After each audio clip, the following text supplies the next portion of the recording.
Who knows? The bottom line is, here's some B-roll. And there are these canals on the valley floor of Ollantaytambo. Remember, the Temple of the Sun is way up here. We're now down on the valley floor.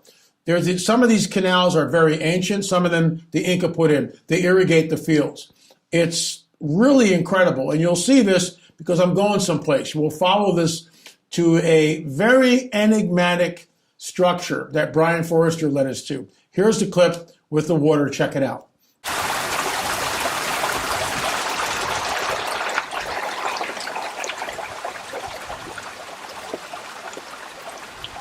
Okay, so now we come to sort of the end of a line. This is not Inca, all right?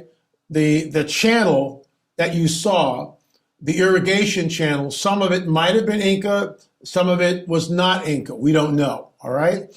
Look at what we're seeing here.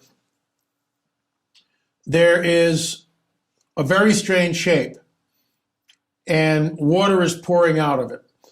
That's solid granite, I believe. And look at the way it is. It's once again the steps. What are we looking at here? What does that mean? We don't know. The Inca, in my opinion, did not do this. To the right of the edifice, you'll see some of those blocks. They've been placed there because the Inca found them and they didn't know maybe they fit this way. The ones on the right look like they may actually be original. But then look right behind the waterfall. That's what Inca does. That's what the Inca people did. They were great stuff. Look, I'd love to have a wall like that in my house. I'm not saying that. But we're looking at two different cultures. They are disparate. The Inca slop in the background, and I call it slop because compared to the pristine stonework that we see at Ollantaytambo, it's on another plane, another scale of building. Whoever did this, as I've been saying for weeks now, took the tools that made these things with them. There's no trace of them. You cannot cut this andesite stone or this granite stone that you see here with copper chisels. It's an impossibility. And we showed you that clip, and maybe I'll show it again tomorrow just because we're recapping. We're going to leave Ollantaytambo and go someplace else. I'm not sure where yet. By the way, before I roll this clip, we will be on the Jim Baker PTL network every Friday night, 11 o'clock Eastern, 8 o'clock Pacific time. It's On the Trail of the Nephilim, full half-hour show. We're in Genesis 3:15 and Genesis 6, and we're laying the groundwork here because people who come to the show and watch this on the PTL network, many of them do not have that background. So we're starting at the basics, Nephilim 101. By the way, if you want to be a friend of the show, if you want to sponsor us, our PayPal is, just go to our website, LAMarzulli.net, LAMarzulli.net, and be a helper.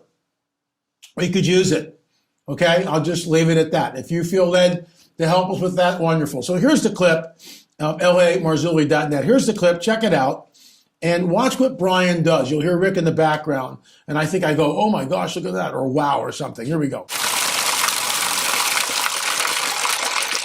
Okay, Brian, can you do that bit again?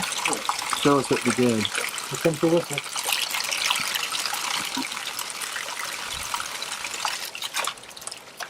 Wow.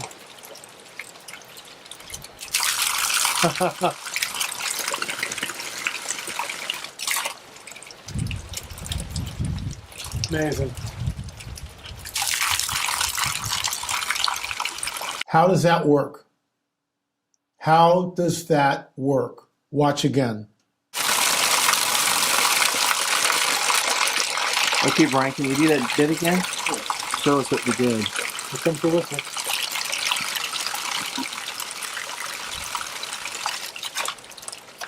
Wow.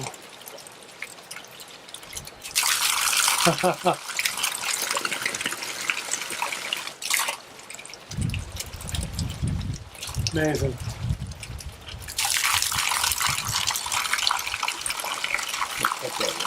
What's going on with that? I have no clue. I have absolutely no clue. It's almost like magic, isn't it? Something is going on at these places.